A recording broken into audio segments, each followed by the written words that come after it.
Alô, galera! Agora a gente vai assistir mais uma aula do professor Lico. Solta a vinheta!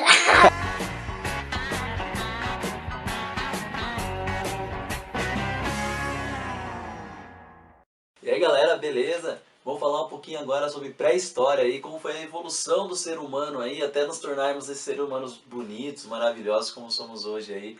Então nós vamos fazer um breve resumo aí da pré-história para vocês. Lembrando que pré-história, pessoal, não é que ela deixa de ser história, né? Na verdade ela é história, só que tudo aquilo que acontece antes do surgimento da escrita, antes do desenvolvimento da escrita, nós denominamos como pré-história, né? Então nós temos vários antepassados aí, né? Um processo evolutivo, que todo mundo já deve ter visto aquela imagenzinha do macaco que vai evoluindo assim até se tornar um ser humano, né? Então nós vamos conhecer cada uma dessas etapas aí de forma bem resumida aqui. É lógico, isso é uma teoria, tá, pessoal? Nós temos aí duas grandes teorias aí, que são a teoria evolucionista, que é essa que eu vou falar com vocês hoje, mas nós temos paralela a essa teoria aí, a teoria criacionista, que é a teoria onde Deus criou a Terra, a teoria religiosa, né? Mas aqui nós vamos tratar sobre essa teoria científica, a teoria evolucionista, porque é essa teoria que é cobrada da gente em vestibulares, em processos seletivos aí, beleza?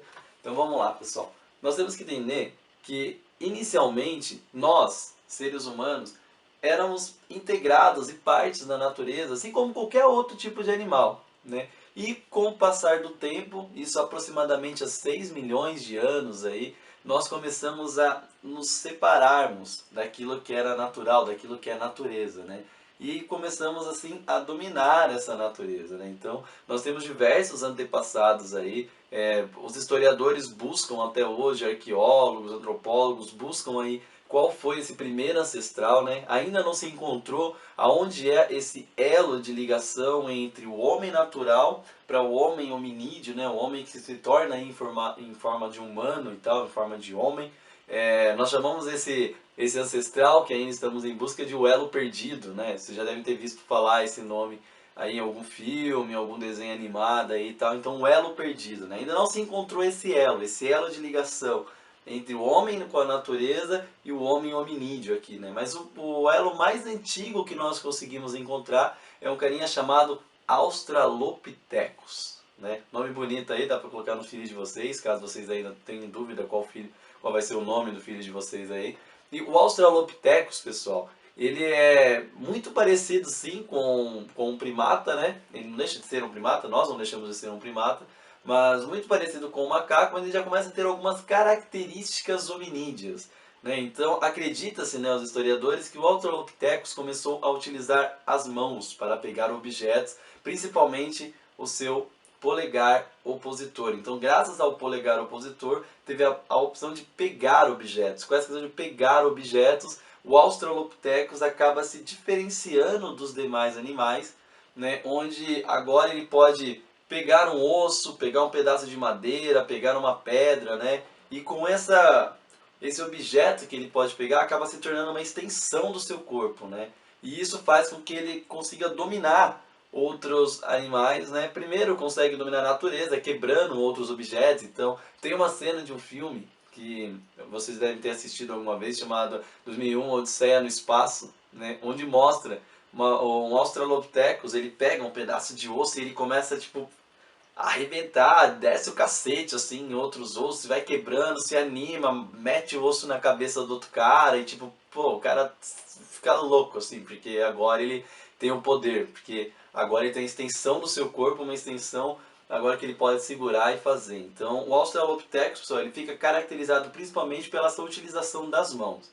Logo depois do Australopithecus, nós temos aí a evolução dele, né, que é o Homo habilis.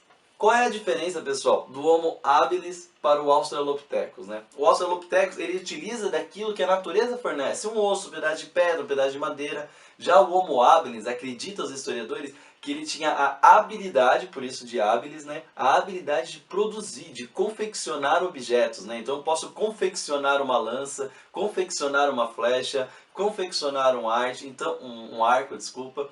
Então o Homo habilis, ele se diferencia desse Australopithecus, porque agora o Homo habilis, ele tem a habilidade de poder produzir materiais, né? Então essa é a diferença básica entre Homo habilis e o Australopithecus, né? Passando um pouquinho aí, a gente andando um pouquinho na nossa história, nós chegaremos no Homo erectus. Sim, aquele homem que agora tem ereção. Mas ereção que eu digo, pessoal, é ereção na postura, uma postura ereta, né? Agora o homem, acredita seus historiadores que, como agora ele utiliza a mão para a confecção de objetos, para obtenção, para capturar objetos, né, para poder segurar objetos, necessariamente ele precisa se equilibrar apenas em duas pernas. Porque ele se equilibra em duas pernas, ele deixa as mãos livres e com as mãos livres ele pode pegar objetos e produzir, né, utilizar da sua habilidade para produzir. Então, para isso é necessário que o homem tenha uma postura ereta, né? É lógico que ainda não é uma postura ereta, bonita, assim, tipo como a minha, mas é uma postura, né, que vai chegar um dia lá, que igual eu fica difícil chegar, mas uma hora podem tentar que vocês consigam chegar. Mas, nossa, nada a ver, né? Então o Homo erectus, né, ele acaba agora tendo uma postura ereta, podendo pegar objetos, e esse Homo erectus aí, ele começa agora, através da sua utilização das mãos e tal, começa a criar novas coisas, né, e aí fica totalmente diferenciado do restante dos animais, né, então já não há tanto uma ligação entre o Homo erectus com o restante dos animais, né, assim como tinha o Australopithecus, o Homo habilis, né, e aí surge, pessoal, o Homo sapiens neanderthalense, né? Ou, como vocês já devem ter ouvido falar, o homem de Neandertal, né? Na verdade é Homo sapiens, mas nós falamos que é Homo sapiens de Neandertal, porque na região da África onde foram encontrados, era a região conhecida como Neandertal, então ficou Homo sapiens de Neandertal, né? O Homo sapiens é como se fosse o nosso primo distante aí, né? O primo nosso aqui dos Homo sapiens sapiens, nós tínhamos o homem de Neandertal, que ele já tinha características muito próximas do que é o ser humano hoje, é lógico, com algumas alterações físicas, algumas alterações ali de posturas, mas assim, no geral, já parecia muito um ser humano meio bruto assim e tal. Até que com o passar do tempo nós chegaremos no Homo sapiens sapiens, que somos nós. O que significa, pessoal? O Homo, né, o homem que sabe que sabe. E isso diferencia total, porque o Homo sapiens de Neandertal, ele sabia das coisas, certo? Só que agora o Homo sapiens sapiens, ele sabe que sabe. Bom, de uma forma prática para vocês é mais ou menos assim, ó. Eu sei que eu sei. A partir do momento que eu sei eu sei o que eu não sei. Aí eu sabendo o que eu não sei, eu vou buscar conhecer aquilo que eu não sei. Enquanto o cara que ele só sabe, ele se contenta com o que sabe e não busca mais nada que sabe. Então ele é inferior ao homem que sabe, porque ele vai buscar saber muito mais coisas. Certo? Fácil de entender, né? Tenho certeza que todo mundo entendeu isso aí. Então, o Homo sapiens sapiens, né, acredita-se que o homem de Neandertal ele foi o primeiro precursor daquilo que foi um esboço de escrita, um esboço de religião, de culto, né, de divindade e tal, mas o Homo sapiens sapiens começa agora a desenvolver a cultura, que é essa questão de produzir algo para deixar para as próximas gerações, né? Então é o Homo sapiens sapiens, né, nós somos Homo sapiens sapiens, que produzimos cultura, produzimos arte, a arte rupestre, que todos vocês já devem ter visto alguma vez, aquelas artes nas pinturas das paredes da caverna ou das montanhas e tal, onde ele representava, né? Não somente porque ele queria desenhar, mas porque ele queria passar uma ideia para quê? Uma ideia para os seus descendentes. Passando uma ideia para os seus descendentes, eles acabam acumulando cultura, e esse acúmulo de cultura, graças a esse acúmulo de cultura, nós podemos hoje ter internet, aviões, foguetes, bombas atômicas, né, de tudo, tanto bens quanto mal, porque esse acúmulo de cultura, esse acúmulo de conhecimento vai se passando, então não precisa cada geração criar a roda novamente. Sim, a roda já foi criada e assim nós vamos tendo uma evolução, né? Falando em roda, pessoal, o fogo, né, acredita-se que o primeiro homem a ter um controle do fogo ali, então foi o Homo erectus, né, e o Homo sapiens de Neandertal acaba desenvolvendo, aprimorando esse controle do fogo. Aí todo mundo fala da descoberta do fogo e tal, né?